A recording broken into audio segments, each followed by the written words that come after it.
Assalamu alaikum and welcome to our show. We're going to have an exciting show today. It's called the Movie Review. We're going to be reviewing movies that we've seen and give you a critical review of the movies so you can make up your mind whether you want to see it or not, bring your family or not, or wait till it comes out on DVD. The three of us are going to be doing it. My name is Brother Benjamin Shabazz. To my right is Brother Jamal Sharif. Assalamu alaikum. And to my far right is Brother Julius. Assalamu alaikum. Alaikum salam. So we're going to open up with a small prayer. A'udhu billahi minash shaitanir rajim. Bismillahir rahmanir rahim. With the name of Allah, the most gracious, the most merciful, we ask that Allah bring benefits to this show and benefits to all that are listening. Ameen. Amen. So the way we do our movie review is we go see a movie and carefully analyze the movie so we can bring back what we thought about the movie. So the first movie we want to talk about is Jurassic World. Is that Jurassic World Part 2? Jurassic World Part 2, yeah. Is that what it was? Jurassic World Fallen Kingdom. Fallen Kingdom, Yeah. Jurassic World Fallen Kingdom. So I seen part of it. Did you see any of it? I didn't see it. So Jamal, he's seen the whole thing. So would you give us a little breakdown of it? So I'm a big fan, lifelong fan of Jurassic Park. So I saw the first one when I was, a kid when it came out, and I was kind of, fell in love with it then, and then I read the books. And then, so it had kind of fallen off. You had Jurassic Park and then Lost World, and that was okay. And then Jurassic Park 3, wasn't very good, and the series stopped for a while. So then Jurassic World came about 2 years ago, 2016, 2015. And that was well received, and so this is the sequel to that movie. So it's a new director. I think it's the same writers. Steven Spielberg's not, the director anymore, but it's, helmed by a new person, J.A. Bayona, I think.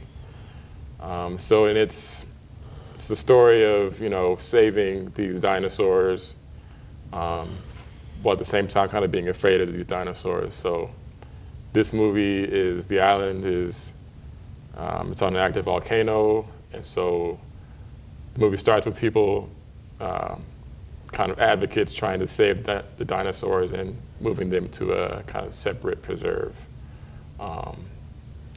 It's kind of returning characters, Chris Pratt, Bryce Dallas Howard. It's got some new younger characters, and also a kind of a young child that kind of acts as,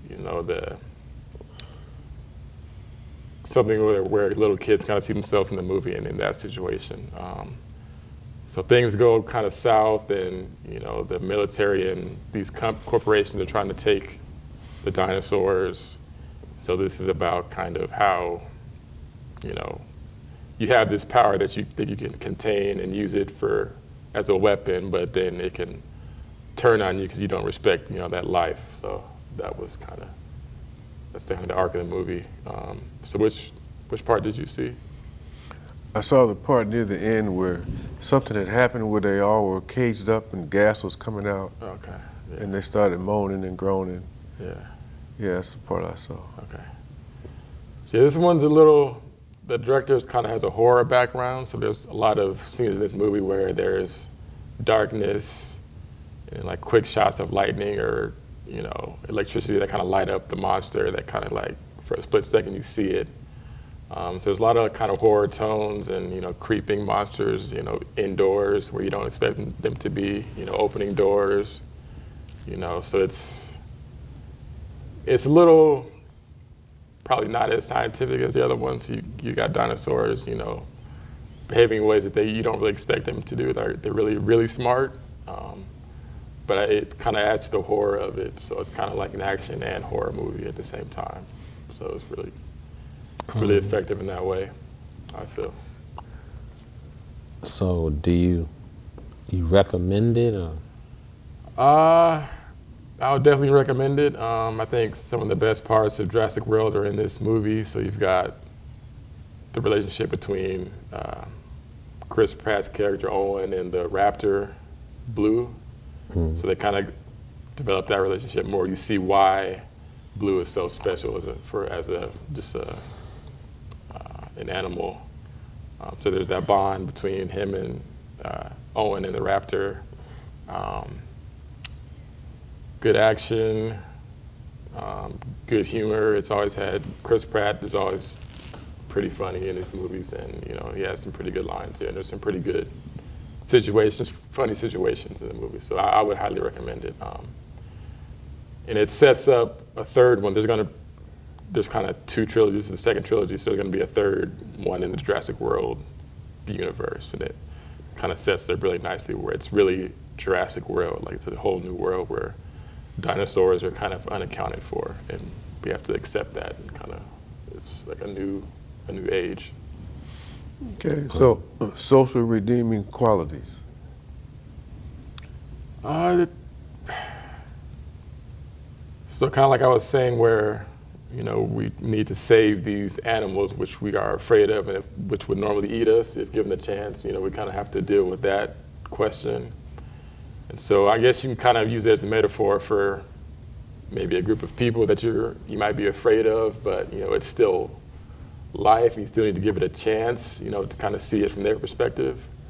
It deals with issues of cloning and human clone. Sorry, that might be a spoiler, but just cloning and how you take life and manipulate it, and then on the other hand, do you respect that life that you've created, or is it just like a lab experiment? So I think it has some serious topics, about respecting life and respecting, the power of life. So can we bring our kids the family movie? Family friendly, yeah. All right, so would you see it again? Should we tell the people, our audience, to wait for the DVD or go see it? If you can see it, I would see it. It's got, a lot of action, really big spectacle. So if you can see it in theaters, I would see it. It's still in theaters. But if not, you definitely wait if you wanted to. Okay.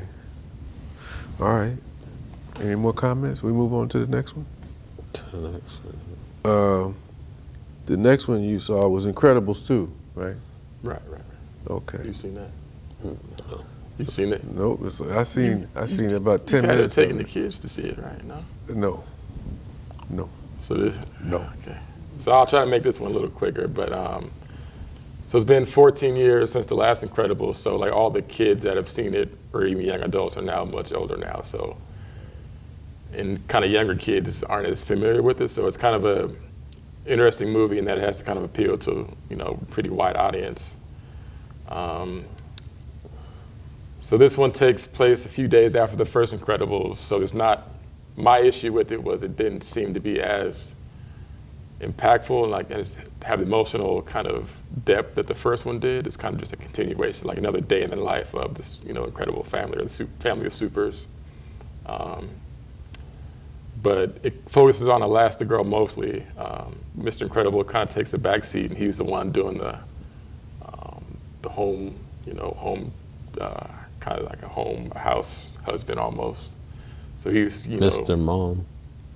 Right, yeah. So he's taking care of the kids and helping them with the homework and preparing meals and watching the baby. So it's kind of like a gender shift, while Elastigirl is out, doing the missions and trying to do good. So it's kind of, that's an interesting change. Very, very good action. I just didn't, it would be hard for it to compare to the first one for me, because I really like the first one, but it's a good movie. I don't think it's up there with the first one though, but good action, and I just didn't feel that it had the same kind of emotional beats as the first one did. Socially redeeming qualities? It deals with family life and, accepting change in your situation. So Mr. Incredible has to respect that his wife is, going out and doing things, and he's not getting the kind of acclaim that he's used to getting. And then the kids have come to accept that they're, different. Their family is supers, and they have to kind of carry themselves a different way and have a certain amount of respect for, their parents. They're a family of what? Superheroes. They're called supers. Okay. In the movie. Okay. So there's some good messages there. And the father trying to reach out and connect with his children a little bit more. So there's a couple good notes. So it's a family movie. Definitely, yeah. So would you see it again, or should people go out and see it, or wait for the DVD? I'll put it like that. Me personally, I like to see like kind of action movies in the theaters first, at least. So I would still recommend seeing it in theaters. All right, there we go. Incredible 2. Deadpool 2. Anybody? That's you, man. You got it. I seen part of it. I haven't even seen the first one, so. See, I've forgotten what happened in the first one. If I went and saw it, I wouldn't know what. Yeah. Like the Infinity Wars, I couldn't follow it, Yeah. So the part that I saw was I had to think, somebody slipped me some LSD or something, man? Ooh. It was just that weird, man. The stuff they was doing, the way they was talking to one another, man. And the boy never got killed, but he got messed up over and over and over and over again. He could regenerate. Like. Man, I'm saying, what kind of movie is this? So I sat there and watched it. I said, this is it's not even campy, man. It's weird, man. Yeah. But I'm gonna let you go on and take it. Yeah, so I've seen the first one, and I kind of forgot what happened, but I kind of picked it up. So it kind of starts with him losing. It's not a spoiler because it starts before the first intro credits start, but he loses his girlfriend or wife, and so he's kind of depressed. He couldn't protect her, and so he tries to harm himself, and he can't do it because he can't die. I mean, he can't really be hurt in a lot of conventional ways. So he hurts himself, and I think he finds this kid that he has to help. I'm kind of fuzzy. But that's the kids, that's like his one hope. That's the light that he sees in the world that he has to fix in order to get back to his wife. Because his wife kind of wants him to help others before he can join her in a way. So he finds this kid that's being harassed and like molested by these his caretakers. And so that's the whole focus of the movie, and the plot is him trying to help this superhero kid as well, kind of get out from under his mistreatment. And so Cable's in it. Josh Brolin plays Cable, and he's a time traveler with a metal arm, which kind of looks like Winter Soldier too. And they make a joke about that. That's the whole thing about this thing, is it's self-referential, kind of defeating comedy a lot of times. So it's a lot of comedy. It's a lot of timely comedy that just happened. So they'll talk about the current politics of the day. That's like fresh comedy that's in there. So, but yeah, Cable's in there, and he's kind of traveling through time, and he finds this kid, and this kid's gonna grow up to hurt a lot of people, but you don't know it at the time. It's just this kid. So Deadpool is trying to save this kid and change kind of that kid's course in the future, so he's not going to be hurting people. So it's that kind of this, self-determination, this free will. Does the kid have the free will to grow up as a better person than what this Cable person in the future sees him as being like this serial killer almost. So it's them trying to reach the kid is the main storyline. Is it a family movie? So that's funny because Deadpool says in the movie it's a family movie, and in a way he's right, but lot of crude language and gore, but as you ask, is there any redeeming qualities? I think there are, some, but just the package that it's in, you can't really bring your kids to see it. But yeah, you're right. So go see it or wait for the DVD. You can wait for the DVD for this one. I think the comedy will be there still. I think it was one of the best rated R comic book movies or something. The first one. First one, yeah. First one made a lot of money for being R-rated. Yeah. Okay. So we got Jurassic World, Fallen Empire. We got that already. Yeah, that's going over. Okay, yeah. Jurassic World, Incredibles 2, and Deadpool 2. Now, well, let's keep moving. Solo. No. Hereditary. Did anybody see that? No. It looks too scary for me to see. I can't see it. Well, I saw the ending of it. Okay, don't. I saw about 10 minutes of it. Yeah, don't tell the Don't tell us. No, but I recommend to see it. Oh, Okay. Yeah, it's just that Compelling. it's just that I mean, in that 10 minutes, I saw a lot of crazy stuff, right? Mm-hmm. And in the last part of the movie, maybe the last 2 minutes of the movie, it all came to one point of understanding. And so I think go see the movie. Okay. Especially black people. It's very educational. Very, very, very educational. Okay.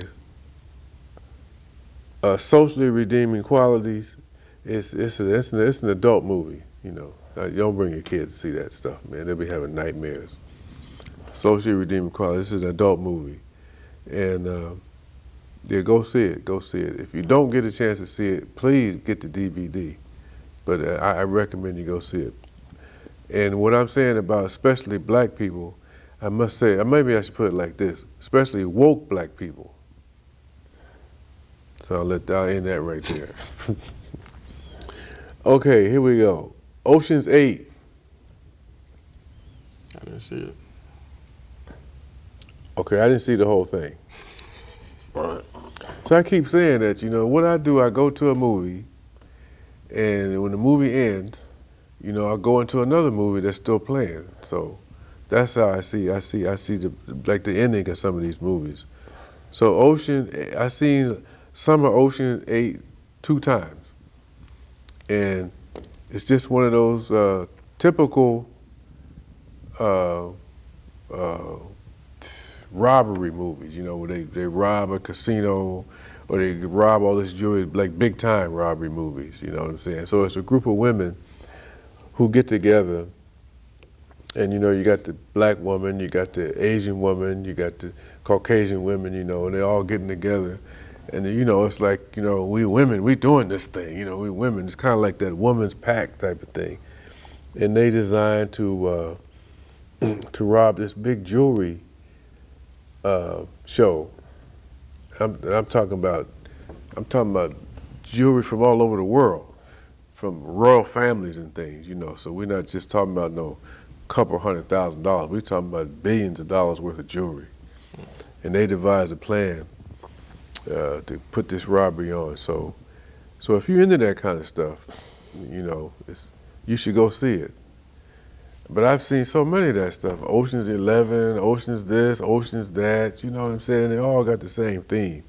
How they scamming people and putting together a plan to outsmart the security and all that kind of stuff, So it's kind of on that level. But if you want to see something on that level, like to go night out to go to the movies, take your friend to dinner or something like that. It's a good movie. But if you're looking for something in the movie, some kind of special message, it ain't there. It ain't there.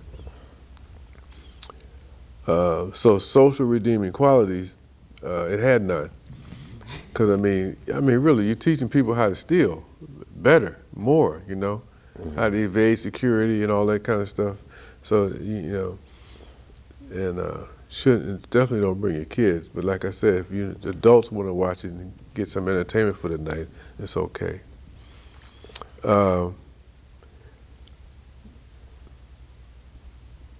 Sicario, Day of Soldado. Anybody seen that? No. Okay, we don't have a lot of time, so I'm gonna try to run through this as quick as I can. For woke black people, you should see it. For Muslims, you should see it. The reason why I'm saying this, woke black people and Muslims, because the average person will go in there, it's a propaganda movie, straight up. It's all propaganda. And it's a conservative propaganda movie. Because you're talking about you're talking about immigration, and they show you Muslims that are going in there, coming through Mexico to come across the border to blow people up. You go to watch the movie, where'd this come from? You know what I mean? Where'd this come from, man? They show you Muslims in Walmart blowing themselves up with citizens, with their children trying to get out the store, you know, and they begging them, man, please, please let me go. And they just blow themselves up. So every time you hear, you know, the climate today is about that wall.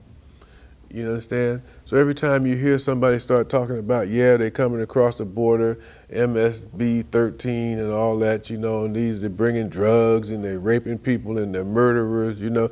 You see this movie, when you walk out of that movie, this is you go, yeah, let's build a wall. Right. Let's build a wall, yeah.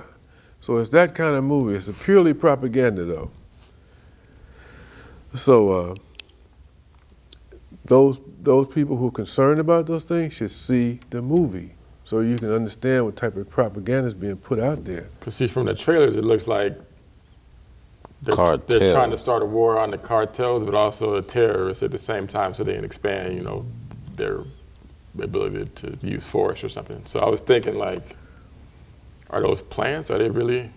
Did the government put those people there to kind of, within the movie, did they put those terrorists there to kind of get what they wanted, the policy that they wanted enacted? That's what I was thinking it would be. But if there's no like underlying like reason for them doing it, but they're saying like terrorists are just coming in like that, then that's, I don't know what they're trying to I know what they're trying to do, but it just doesn't seem.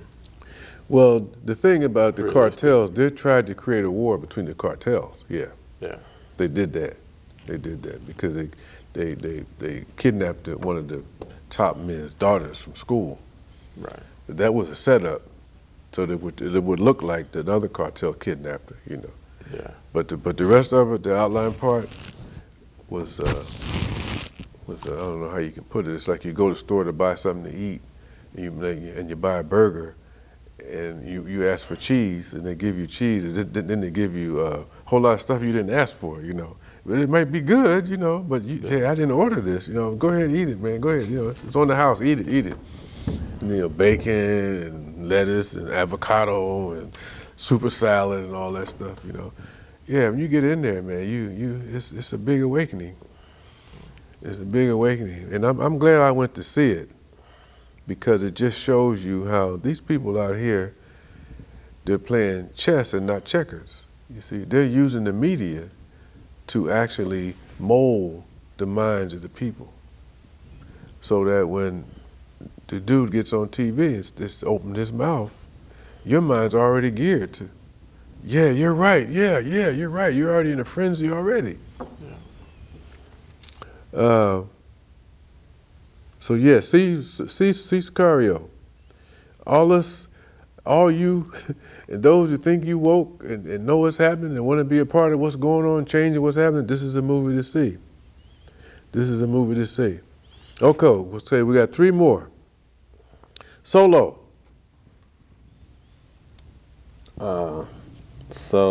It's part of Star Wars trilogy, or there might be like 12 movies now. So the main character was Alden Ehrenreich. He was Solo, Han Solo. And then his love interest was Emilia Clarke. Her name was Kira. And so basically, you know, Solo is young. He's trying to find his way with his girlfriend, and they're like, you know, like hustlers, and they get separated, and she gets caught by the police. He goes into the military. He wants to be a pilot. The next thing you see is they're at war, and like the CGI is crazy, you know. He ends up doing some stuff with Woody Harrelson, and he leaves the military, and they steal some fuel, some rocket fuel, and he ends up going to another planet, and they're black people. Should we see the movie? Yeah, definitely. Yeah, it is a good movie. It's a good movie, yeah. It's a good movie, yeah. Right. We out of time, that's why we're trying to rush it. Maybe we can get Superfly and Purge. Purge 1, excellent movie. Superfly, very good movie. If you've seen the original Superfly, you will see all of the inferences in this Superfly. But it's a good movie. So we're out of time, and hopefully next time we come back to you, we won't have so many movies so we can talk about them longer. But thank you for watching. Brother Jamal, Brother Julius, thank you for sharing. And to our viewing audience, thank you for watching, and see you next time. Thank you, brothers. Yeah, that was a big help, man, because everybody's seeing Incredibles and Jurassic World, man. You know, that ain't my thing, man. That's why I wanted you to talk about it, man. Superfly, you seen that? No. That's my movie, man. That's a good movie. Did you see Superfly 1? No.